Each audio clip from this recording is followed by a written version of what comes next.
V tomto videu se podíváme na hustotu paprsků. Paprsky slouží k přitloukání příze ke tkanině a také k rovnoměrnému rozřazení osnovních nití. Hustota znamená počet mezer na centimetr nebo případně na palec. Záleží podle metrického systému, který daný výrobce používá. Když budete počítat hustotu svojí tkaniny, vždycky se podívejte, v jakém systému máte paprsek, abyste si to mohli dobře převést. Vidíme tady, že máme paprsky, které mají velké mezery, i paprsky, které jsou opravdu drobné. V podstatě čím větší je mezera, tím větší se do ní vejde příze. Tady do tohoto paprsku, který má hustotu 10 nití na centimetr, to znamená, že co milimetr máme jednu mezeru, se opravdu nevejdou tlusté pletací příze. Ale tenké příze jsme schopni dát do paprsku s velkými mezerami. Podíváme se na to později.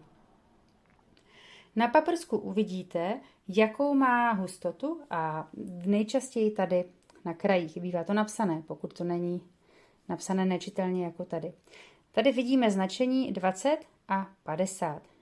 To první, ta 20 znamená, že to je 20 na 10, 20 mezer na 10 cm a ta 50 znamená délku tady toho jednoho paprsku. Tady to tedy znamená, že máme 10 nití na centimetr, 10 mezer na centimetr a 100 mezer na 10 cm a tento konkrétní paprsek má délku 90 cm. Když se stane, jako třeba u tohoto paprsku, že je to rozmazané nebo že si to potřebujete ověřit, uděláme to jednoduše. Vezmeme si metr, podle toho, v jaké jednotce ten paprsek máme a přiložíme si to a spočítáme.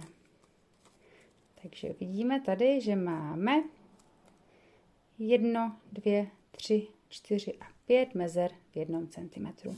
Bude to tedy 50 na 10.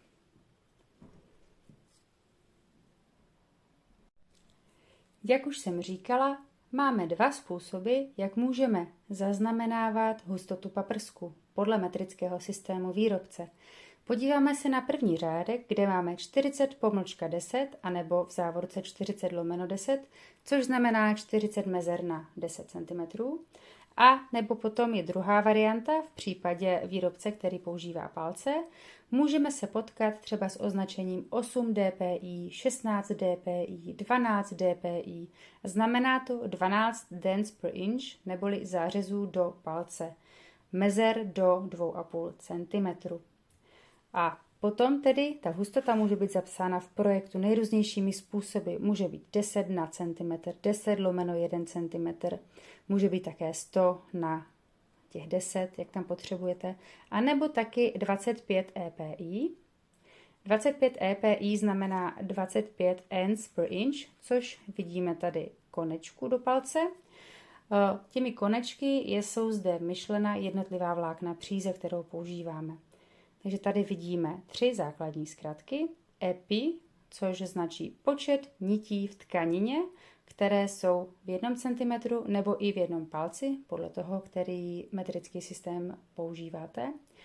Potom vidíme DPI, což je hustota paprsku. A poslední je PPI, což je hustota přítluku. To je hustota přitlučení té útkové nitě. A na to se podíváme tady v jednom praktickém příkladu. Podívejte se na tuto tkaninu, která je ještě v takovém stavu, v jakém jsem ji sundala ze stavu. Není vypraná, je už delší dobu schovaná, proto je zmuchlaná, ale není ani vyžehlená. Tady se můžete podívat, že jak máme na začátku tu zatkávku, tak vlastně tady v tom zhruba 1 cm máme 4 nitě. Zatímco dál, když se podíváme tady na jeden příští centimetr, tak tam těch nití je minimálně dvojnásobek. To znamená, že tady a tady jsou různá PPI, různá hustota té přitloukané příze. Takže to je ten rozdíl. Máme tady tedy toto označení, což je PPI, tuto hustotu jednotlivých osnovních nití, což je EPI, a na závěr máme také DPI, což je hustota tady paprsku. Může se stát, že do svého projektu potřebujeme jinou hustotu nití v tkanině, než máme paprsek. Jde to udělat jednoduše. Třeba tady máme paprsek 20x10, neboli 2 nitě na centimetr, a kdyby naše tkanina potřebovala mít 4 nitě na centimetr, dáme do každé mezery 2 nitě. Pokud by potřebovala mít 5 nití na centimetr, dáme do každé první 2 nitě a potom 3, tak, aby dohromady v těch 2 mezerách, které tvoří 1 centimetr, byla ta hustota, kterou požadujeme. A tyto převody jdou dělat úplně se všemi hustotami paprsků, jak vidíte tady. Vždycky máme sekvenci prázdný, prázdný, plný nebo prázdný s 1 nití, 1 a 1 nit v každém. A vždycky tato sekvence se opakuje. A tím dostaneme třeba u 20, u 2 nití na centimetr, takhle dostaneme hustotu 1 na centimetr, hustotu 2 a tak dále. Máte tady ukázky třeba sekvence 2, 2, 3 nitě, která se opakuje pořád dokola. Nám tady u hustoty 9 nití na centimetr dá výslednou tkaninu s hustotou 21 nití na centimetr.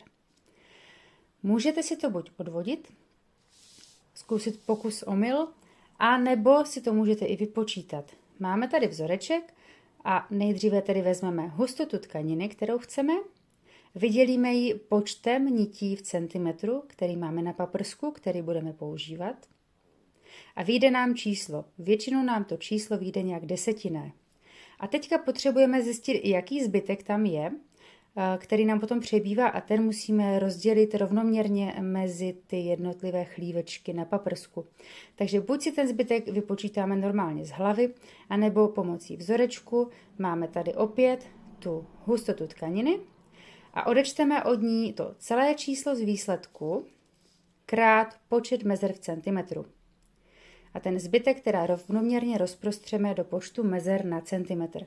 Pojďme se na to podívat prakticky. Chci hustotu 12 nití na centimetr a mám paprsek 50x10. Vypočítám si tedy 12 nití děleno 5 nitěmi do centimetru, 5 chlívečky do centimetru a vyjde mi 2,4. Znamená to tedy, že v každém tom chlívečku budou minimálně 2 nitě. A teďka musím zjistit tady ten zbytek, jak rozdám mezi ty ostatní. Takže buď si odpočítám zbytek z hlavy, anebo jestli potřebuju vzoreček, tak vezmu tady těch 12 minus 2x5, 2x5 a vyjde mi, že mám 2 nitě navíc. Ty si potom tedy rozdělím rovnoměrně, takže si dám na jedničky, jo, tu 2 si rozdělím na 2 části a rovnoměrně si to rozdělím mezi těch 5 chlívečků. Nebudu je dávat hned vedle sebe, protože by to potom byla příliš husté místo v té tkanině.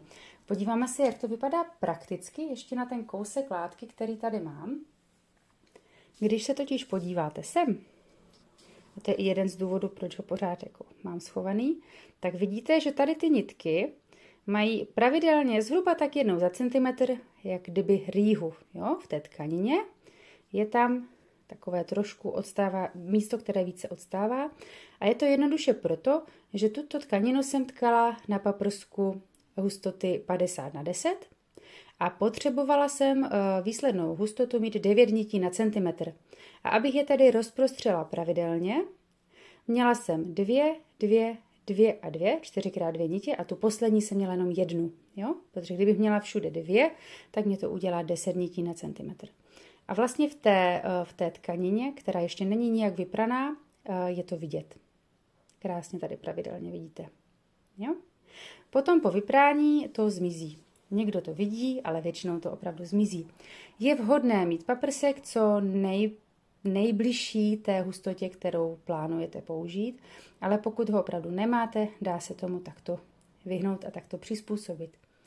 Ještě jeden praktický tip na závěr.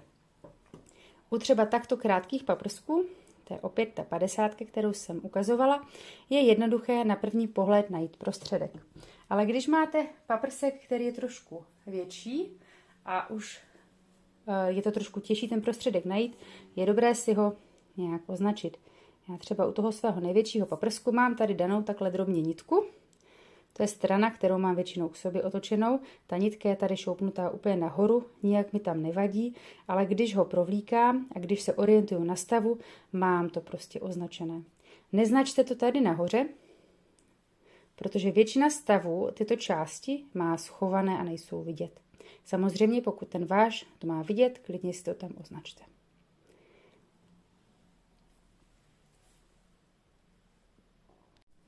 V tomto videu jsme se podívali na to, jak poznáte, jakou hustotu má váš paprsek, jaké hustoty paprsku bývají a jak bývají označené, a taky na to, co dělat, když váš projekt vyžaduje trošku jinou hustotu paprsku, než máte. Těším se s vámi na viděnou u dalšího videa.